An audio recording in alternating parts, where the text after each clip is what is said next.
You know, it's interesting actually when you think about the first time you ever taste gelato. Is for me, I grew up pretty much in Canada and in Europe. You end up getting the cheap artificial stuff your parents buy all the time, and it's in the freezer and it's too fat and it's that and it's just awful. But I didn't mind. I ate a lot of bad ice cream in my life growing up, and I think it was I finally tasted gelato when we were in Italy, and I was shocked. I was shocked how good it tasted and the flavors and the intensity. And for that time we were in Italy, before we got married and in our honeymoon, I literally ate gelato 2 to 3 times a day. And it was the taste of that gelato that itself was just phenomenally impacting my life.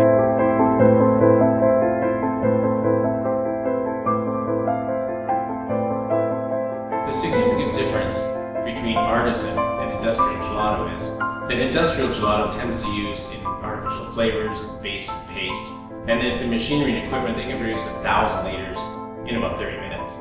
Artisan gelato tends to use more culinary style. They tend to infuse things. They take a lot longer to make it. It's more about the content. And it actually is only made in about small 4-liter batches, so quantity, quality, big debate right now, but artisan is all about quality.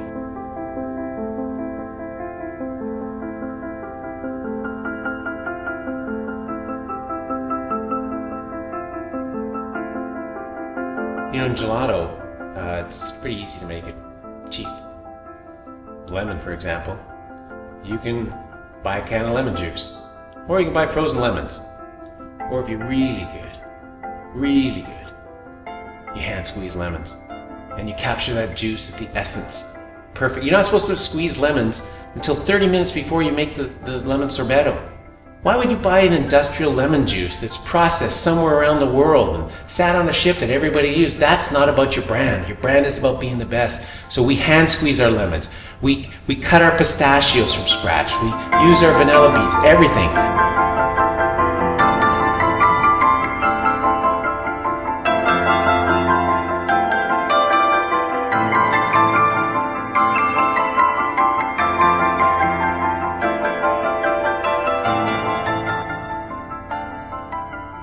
Took a couple of years in going to Italy back and forth, and I went to the Italian Culinary Institute, graduated from that program, and then I traveled all around Italy, phoning up and meeting with the chocolate champion, the Italian champions, and say, hey, I'm from Vancouver, I'd like to learn how to make gelato. And I drove the back roads of Tuscany. I worked at Michelangelo's house during a chestnut festival in Italy.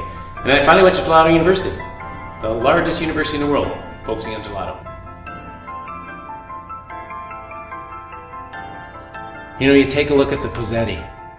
It's stored. You can't even see the gelato. What's up with that? It's not about what it looks like, it's about what it tastes. The best of the best was stored where you couldn't even see it. It maintained the temperature within the pozzetti, we call it pozzetti, and it maintains the temperature at the perfect level. It doesn't allow air and aroma and humidity to go in there. And so putting it in that pozzetti and storing it where you can't see it is about maintaining the integrity of that ice crystal. Some people try to sell it by sight, but a pretty gelato that tastes bad always tastes bad. A great gelato that you can't see will always be great.